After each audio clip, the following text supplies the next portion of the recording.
J.V. Stalin. The election campaign in St. Petersburg and the Mensheviks. February 18, 1907. Source: Works, Volume 2, 1907–1913. Publisher: Foreign Languages Publishing House, Moscow, 1954.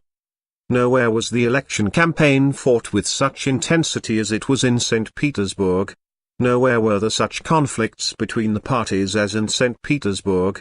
Social Democrats, Narodniks, Cadets, Black Hundreds, Bolsheviks and Mensheviks in the Social Democratic movement, Trudo-viks, see footnote 1, Socialist-Revolutionaries and Popular Socialists among the Narodniks, left and right cadets in the Cadet Party, all waged a fierce struggle. On the other hand, nowhere was the complexion of the various parties revealed so clearly as it was in St. Petersburg. It could not have been otherwise.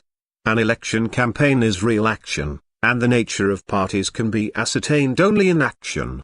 It is obvious that the more fiercely the struggle was waged, the more distinctly was the complexion of the respective combatants bound to be revealed. In this respect, the conduct of the Bolsheviks and the Mensheviks during the election campaign is extremely interesting. You probably remember what the Mensheviks said. Even before the elections they had said that a constituent assembly and a democratic republic were an unnecessary burden, that what was needed first of all was a Duma and a cadet ministry and, consequently, what was needed was an election agreement with the cadets. If that were not achieved, they said, the Black Hundreds would win. Here is what the Menshevik leader Trudo-viks wrote on the eve of the elections. It would be absurd and insane for the proletariat to try, as some people propose, jointly with the peasantry, to enter into a struggle against both the government and the bourgeoisie for a sovereign and popular constituent assembly. See Nashdilo, No. 1.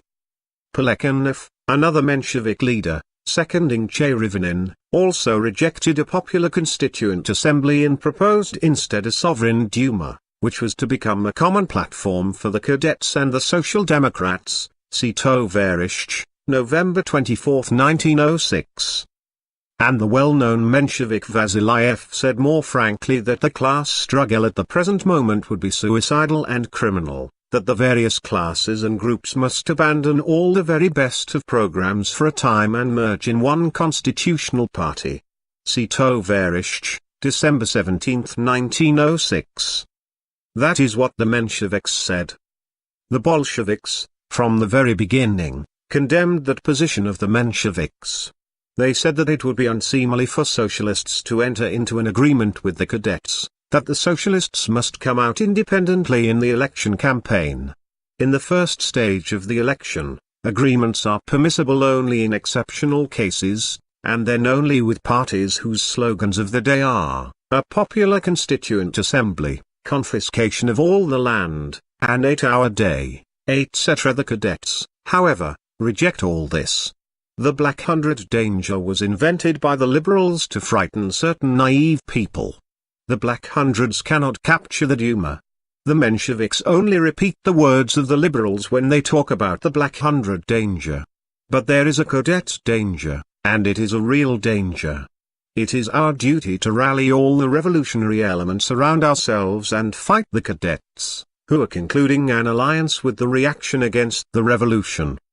We must fight simultaneously on two fronts, against the reaction and against the liberal bourgeoisie and its champions. That is what the Bolsheviks said. The opening day of the St. Petersburg Social Democratic Conference, see footnote 2, drew near. Here, at this conference, two sets of tactics were to be presented to the proletariat, the tactics of agreement with the cadets, and the tactics of fighting the cadets. Now, at this conference, the proletariat was to appraise everything the Bolsheviks and Mensheviks had said hitherto. But the Mensheviks had a presentiment that defeat awaited them, they had a foreboding that the conference would condemn their tactics, and they, therefore, resolved to leave the conference, to break with social democracy. For the sake of an agreement with the cadets, the Mensheviks started a split. They wanted to get their men into the Duma by bargaining with the cadets. The Bolsheviks emphatically condemned that spineless behavior. They proved by figures that there was no Black Hundred danger.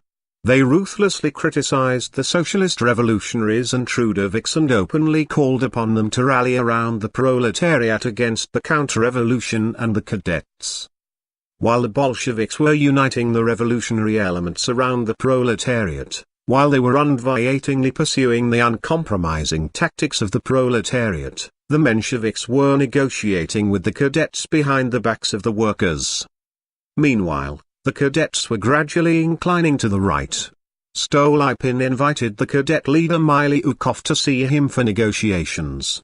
The cadets unanimously instructed Miliukov to negotiate with the reaction on behalf of the party. Obviously, the cadets wanted to conclude an agreement with the reaction against the revolution. At the same time, another cadet leader, Struve, openly stated that the cadets want an agreement with the monarch with the object of obtaining a constitution. See Reach, see footnote 3, January 18, 1907. It was evident that the cadets were entering into an alliance with the reaction. Nevertheless, the Mensheviks entered into negotiations with the cadets. They still sought an alliance with them. Poor fellows!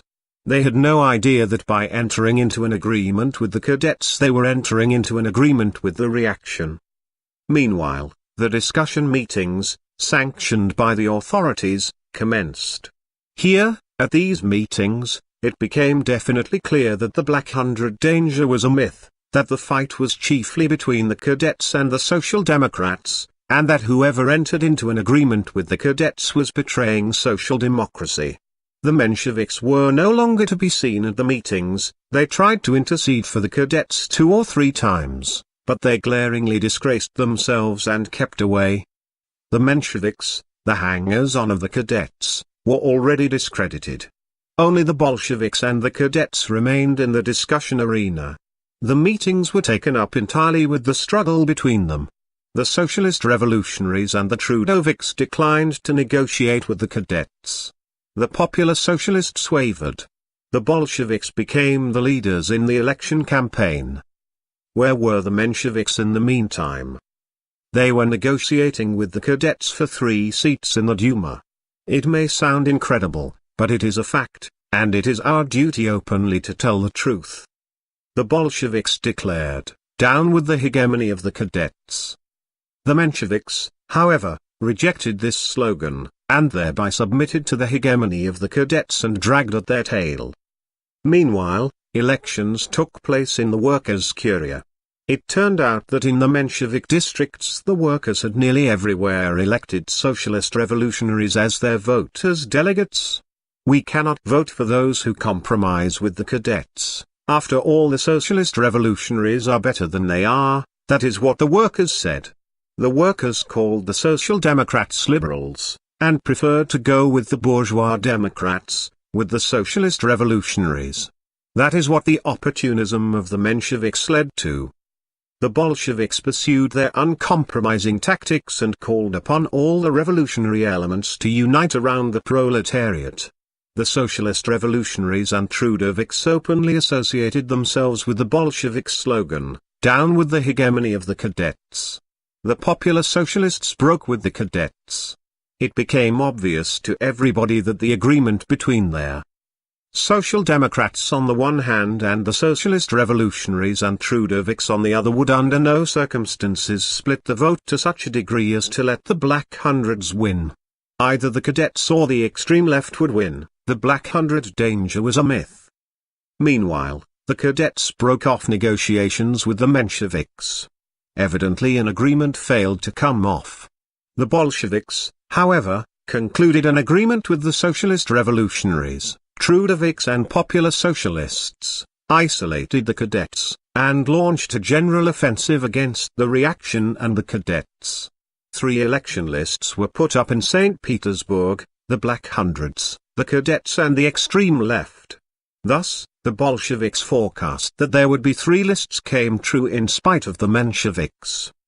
Rejected by the proletariat, left empty-handed by the cadets, made a laughingstock of by the Socialist-Revolutionaries and Trudo-viks and disgraced by history, the the Mensheviks laid down their arms and voted for the list of the extreme left, against the Cadets. The Vyborg District Committee of the Mensheviks openly stated that the Mensheviks would vote for the extreme left, against the Cadets. And that meant that the Mensheviks repudiated the existence of a Black Hundred danger, that they rejected an agreement with the Cadets and backed the Bolshevik slogan, "Down with the hegemony of the Cadets." It meant also that the Mensheviks rejected their own tactics and openly recognized the Bolshevik tactics. And lastly, it meant that the Mensheviks had stopped dragging at the tail of the Cadets and now dragged at the tail of the Bolsheviks. Finally, the elections took place and it turned out that not a single one of the Black Hundreds was elected in St. Petersburg. That is how the correctness of the Bolshevik tactics was proved in St. Petersburg. That is how the Mensheviks sustained defeat. Chvaniskha, Our Life, see footnote 4, number 1, February 18, 1907. Notes. 1. Trudo-viks or Group of Toil, a group of petty bourgeois democrats formed in April 1906, consisting of the peasant deputies in the First State Duma, C.J.V. Stalin, Works, Volume 1, page 266, note 77. Popular Socialists, a petty bourgeois organization which split off from the right wing of the Socialist-Revolutionary Party in 1906. Their political demands did not go beyond the constitutional monarchy. Lenin called them Social Cadets and Socialist-Revolutionary Mensheviks. 2.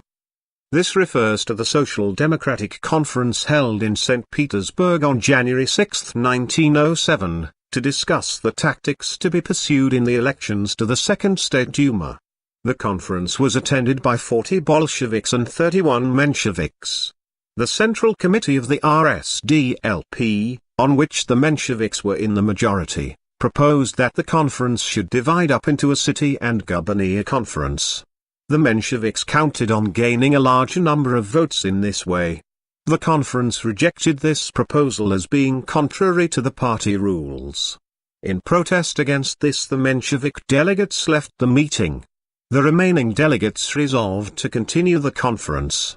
After hearing a report by V.I. Lenin, the conference expressed itself against concluding election agreements with the Cadets on the ground that such agreements would not only be impermissible in principle, but also positively harmful politically. It adopted a resolution to bring up forthwith the extremely important question for St. Petersburg of agreements with the revolutionary democracy. The Menshevik representatives of the Central Committee who were present at the conference declared that the decisions of the conference were not binding on the St. Petersburg Social Democratic Organization, and the Mensheviks who left the conference advocated in the press the conclusion of a bloc with the Cadets. 3. Reach, Speech, a daily newspaper, the central organ of the Cadet Party, published in St. Petersburg from February 1906 to October 26, 1917. 4.